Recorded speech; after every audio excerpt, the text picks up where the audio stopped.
Salut à tous, c'est Arthur, j'espère que vous allez bien. On se retrouve aujourd'hui pour un nouveau débrief parce que cette 18e journée de Ligue 1 s'est ouverte avec un choc des extrêmes, du moins sur le papier. L'AS Monaco en course pour la Ligue des Champions se déplaçait sur la pelouse de Montpellier.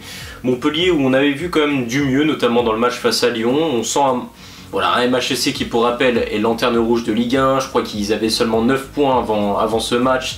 C'était la crise de toutes parts parce que Montpellier a les finances dans le rouge. Sportivement, c'était dans le rouge aussi. Un conflit qui commençait à se créer également avec les supporters qui d'ailleurs aura son importance dans le match.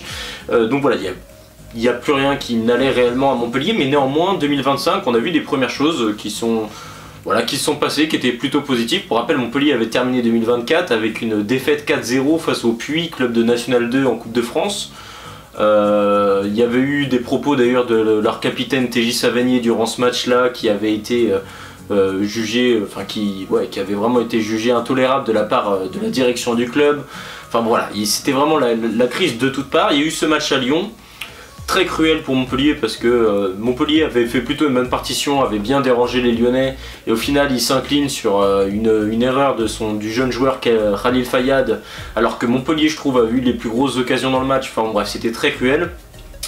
Néanmoins, le MHSC parvient enfin à prendre les points. Victoire face à Monaco. Monaco qui est actuellement dans le rouge, mais le plus complet parce que c'est à n'y rien comprendre. C'est une équipe qui est vraiment très frustrante parce que elle est capable de faire une première partie de saison comme elle nous a fait et de proposer, là ça fait je dirais un mois et demi, voilà, où elle ne propose strictement plus rien, où c'est une équipe qui, j'ai l'impression, a un mental en carton alors qu'elle a des joueurs avec un talent fou sur le terrain. Et bon, Montpellier en a profité pour se relancer. Je pense que le MHSC tient d'ailleurs son match référence. Alors pour vous raconter un petit peu le match, c'était un match quand même globalement très animé et ça avait commencé comme ça, assez tambour battant. Première occasion pour Montpellier sur une frappe non cadrée, il me semble, de Altamari. Dans la foulée, Ben Seguir lui répond avec une frappe enroulée que va sortir le gardien Benjamin Lecomte, qui aura fait un nombre de parades mais incalculable. En première mi-temps, je crois qu'il aura sorti 7 frappes.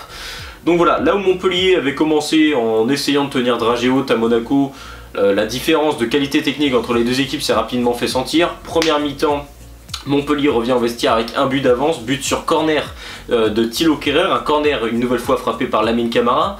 Je dis ça, je dis rien, mais Monaco, là, si on prend leur semaine, il y a une semaine pile poil à Nantes, ils marquent sur corner Mohamed Salissou pour revenir à 2 buts partout sur un corner de Lamine Camara. Sur un nouveau corner de Lamine Camara mercredi en coupe, ou mardi en coupe face à Reims, c'est Mohamed Salissou qui inscrit le but du 1 partout pour Monaco. Et puis là, Monaco qui va une nouvelle fois marquer sur corner.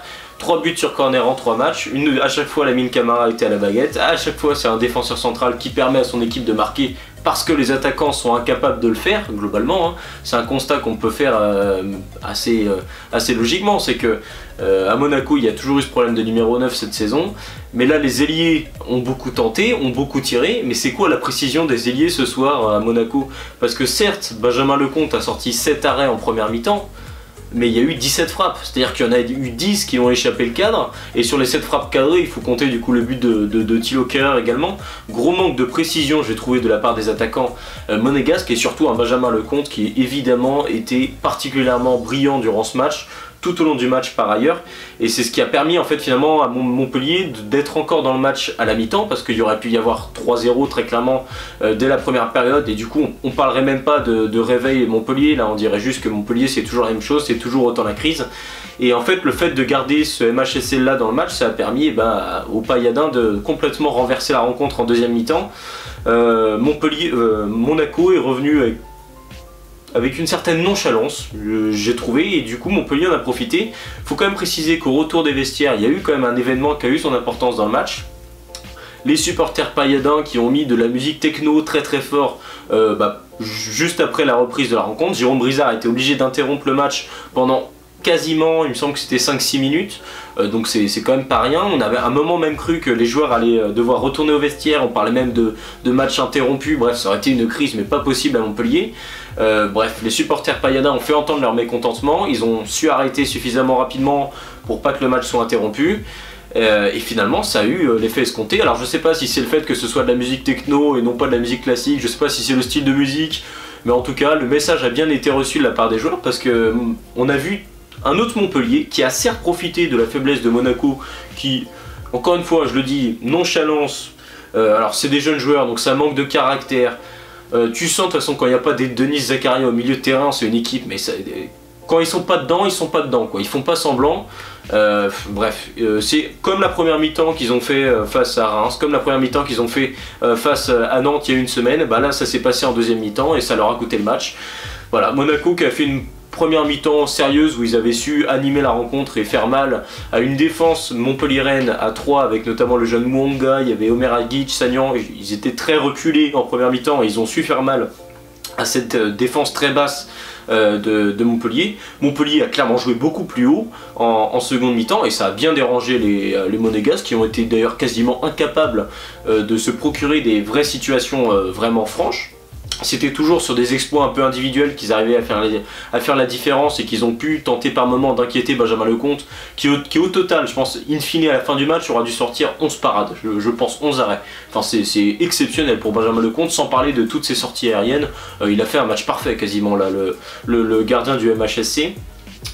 Et évidemment, quand Monaco est nonchalant, quand Monaco n'est pas dans le match, eh bien vu que c'est des jeunes joueurs, mentalement ça vrille très facilement. Kassoum Ouattara qui nous aura livré un match, le mot ridicule pourrait être vraiment employé parce que, alors certes c'est un jeune joueur mais à un moment donné t'es quand même sur un terrain de Ligue 1, livrer ce type de prestation, surtout quand Monaco est dans le dur, bah, ça arrange pas les affaires de la 18h et du club de la Principauté. Kassoum Ouattara qui sur un ballon très tranquille, un peu en profondeur, il prend le devant du coup sur Altamari, donc il a juste à la remettre à son gardien, il nous sort une micro-passe, ce qui fait qu'Altamari a largement le temps d'intercepter le ballon avant Radoslav Majecki le gardien. Altamari qui est très rapide, hein, toujours vous savez, hein, ses appuis d'une vitesse dingue et surtout qu'il avait des jambes ce soir, on peut le dire, Moussa Altamari le Jordanien, il va dribbler Majecki, il va finir, ça fait un but partout. Montpellier revient dans le match en ayant nettement moins d'occasions que Monaco, mais juste en profitant des erreurs techniques de Monaco, alors que c'est des joueurs qui globalement, normalement sont pas fâchés avec le ballon, surtout d'un gros problème mental, je trouve que c'est une équipe qui mentalement vraiment flanche très rapidement du côté de l'ASM, et puis surtout une erreur individuelle, Kassoum Ouattara, la jeunesse, ça paye. Mohamed Salissou n'est pas non plus exempt de tout reproche sur l'ensemble du match. Bref, ça manque vraiment de taulier à Monaco et ça se ressent parce que là où on se dit bah un partout, c'est à Monaco désormais de faire le jeu, c'est Monaco qui joue la Ligue des Champions, c'est Monaco qui doit gagner ce match. Non, non. Alors Montpellier aura fait le dos rond peut-être une dizaine de minutes, mais ils se sont rapidement rendus compte que Monaco mettait pas plus que ça le pied sur l'accélérateur. Bah du coup ils ont été poussés par tout le stade de la Mosson. Ça fait longtemps d'ailleurs qu'on n'avait pas vu ces images d'union entre les supporters payadins et les joueurs du MHSC. D'ailleurs je pense que voilà, ça doit faire vraiment beaucoup de bien à tous les supporters de Montpellier de revoir ces images là. L'équipe et les supporters n'ont fait qu'un, ont fait bloc, ils ont vu que Monaco était pas dedans, ils ont foncé, en contre-attaque, ils ont fait rentrer Nordin, du coup il y avait deux flèches devant entre Altamari et Nordin, les deux ils se sont flashés sur la 80 tellement ils sont rapides, bref. Et bon, bah, ce qui devait arriver arriva, Nordin remonte la balle, il décale, enfin sur une contre-attaque, il décale Altamari, qui va nous faire un peu sa spéciale, donc à savoir Altamari revient quasiment systématiquement sur son pied gauche, crochet pour revenir sur son pied gauche, Salissou bah, se fait avoir un peu comme un gosse, et c'est... Pour ne pas parler de Radoslav Majecki, moi j'attendais son retour à Majecki, qui est quand même le gardien titulaire de Monaco, parce que Philippe Pieux ne sait pas grand chose, mais finalement je commence à me dire que Monaco, ils ont deux gardiens qui sont pas au niveau des ambitions du club. Parce que le match de Majecki, c'est au même niveau que Ouattara, c'est au même niveau que tous les jeunes qui n'ont pas été au niveau ce soir à Monaco, c'est ridicule. Il se fait avoir premier poteau sur une frappe qui est pas ultra puissante non plus, bref. Alors c'est très bien joué de la part de Altamari qui sent très bien le coup et qui ce soir, on peut le dire, a vraiment fait très mal à la défense de Monaco. Altamari c'est évidemment l'homme du match à mes yeux avec Benjamin Lecomte. Et donc voilà, Montpellier prend l'avantage, 76e minute de jeu à peu près. Bon bah il faudra attendre le temps additionnel après pour voir Monaco un peu réagir parce que du coup il y avait beaucoup de temps additionnel suite à la musique qui avait interrompu le match de la part des supporters payadins. Et puis bah, Monaco a essayé de réagir avec, bon il y avait Mika Bierretz qui a été quand même titulaire, qui a réussi à se procurer des situations, mais bon tu sens qu'il va lui falloir un temps d'adaptation, il vient d'Autriche, je pense quand même que c'est un bon coup, Mika Bierretz, je pense que ça va faire du bien à Monaco à moyen terme, je pense que d'ici la fin de saison il aura une période où il pourra enchaîner des buts, là en tout cas c'est pas du tout le cas, on le sent pas en très grande confiance et on sent que techniquement il se rend compte qu'en Ligue 1 il y a quand même une autre intensité qu'en Autriche. Montpellier a été aussi très solidaire, il faut le dire, en fin de match, à l'image d'ailleurs de TJ Savanier, qui n'a plus le brassard certes, mais qui d'ailleurs avait un cocard à la fin du match, tellement il a pris des coups, tellement il s'est battu. À un moment il a même pris un coup de pied aux fesses, enfin voilà, il s'est fait lyncher tout le match, mais il s'est battu pour son équipe et il a fait globalement une prestation assez aboutie. Donc voilà, score final 2-1, Montpellier se relance et surtout Montpellier tient son match référence. Ça aurait pu être celui de Lyon si le MHSC voilà, n'avait pas payé un peu les erreurs de Khalil Fayad. C'est vrai, en fin de match, où Montpellier aurait pu gagner ce match-là 1-0. Au final, ils l'ont perdu 1-0. 2 semaines plus tard, Montpellier tient son match référence face à un autre gros du championnat. Alors je vais mettre des guillemets sur gros parce que Monaco en ce moment... moi je trouve que depuis la défaite face à Benfica, où c'est assez cruel certes pour Monaco en Ligue des Champions, je trouve que c'est plus du tout la même équipe.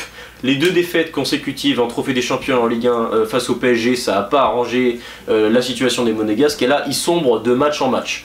C'est-à-dire que match nul à Nantes, c'est vraiment pas satisfaisant. Ensuite, match nul à nouveau face à Reims. Au final, ils perdent au tir au but, donc c'est encore moins satisfaisant. Et là, ils perdent face à la Lanterne Rouge en Ligue 1. Oui, là, le mot crise peut quasiment déjà être employé du côté de Monaco, en tout cas vis-à-vis de leurs ambitions. Donc voilà, mes top et flop du match, c'est tout trouvé. Mes top, Monsieur Benjamin Lecomte qui nous a sorti 723 arrêts.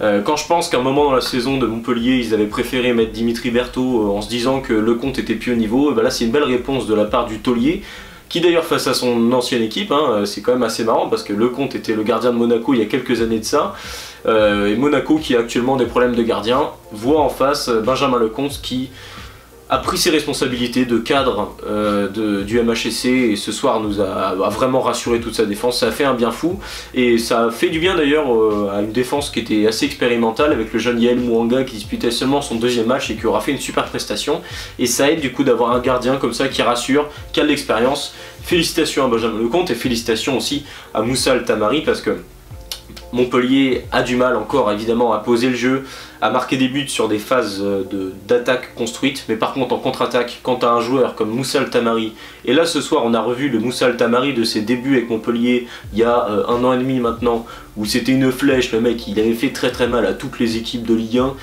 Là voilà, quand il est comme ça, alors c'est quand même une anomalie de se dire que c'était ses 2 premiers buts, ses 2 premiers buts en Ligue 1 cette saison, mais ce doublé là, il est capable d'en planter à tous les matchs quand il est comme ça, très rapide, ses appuis, il fait vraiment très mal, bref, voilà, Montpellier va avoir besoin de Altamari pour se maintenir, ça c'est sûr, et ce soir il a répondu présent, match référence du coup de Montpellier, et mon dernier top, comme vous le savez, il y en a 3, ça va être du côté de Monaco néanmoins, parce que dans cette équipe de jeunes, où à mes yeux ça a été un marasme, notamment en deuxième mi-temps, il y en a un qui tient la dragée haute tout le temps et qui reste globalement fiable, c'est Thilo Kehrer. Ce soir il est buteur, c'est le seul défenseur auquel à mes yeux on peut rien lui reprocher. Il a tenu Wabi Kazri quasiment tout le match, il a bien kikiné TJ Savanier, etc. Bref, voilà, pour moi il a encore fait un très bon match. C'est le seul en défense finalement qui tient la route, parce que Salissou, je trouve que c'est... Certes il marque 2 buts là, il a marqué 2 buts cette semaine, mais bon, défensivement c'est pas ça. Ouattara, je vous en parle même pas. Caio Henrique, j'ai de plus en plus de mal. Vanderson, bon, son entrée fait toujours du bien, mais ouais, alors déjà le poste d'arrière gauche, il y a une question à se poser quand même du côté de Monaco. Il va peut-être y avoir une question aussi à se poser sur le poste de défenseur central, parce que quand Singo est blessé, tu te rends compte qu'il se passe pas rien, et Singo est souvent blessé, donc il te reste plus que Kehrer. Et puis évidemment au milieu de terrain, quand t'as pas Zakaria, cette équipe de Monaco, franchement, ce serait marrant à la fin de saison de sortir les stats de Monaco avec et sans Zakaria, le nombre de points par match, parce que c'est hallucinant à quel point l'équipe n'est plus du tout la même, quoi. Donc voilà, je pense que Monaco a encore une équipe trop jeune et qui mentalement vrille trop facilement. Donc voilà, en tout cas j'espère que ce débrief vous aura plu. Si c'est le cas, n'hésitez pas à me le dire dans l'espace commentaire et à vous abonner à ma chaîne YouTube. Allez, ciao tout le monde.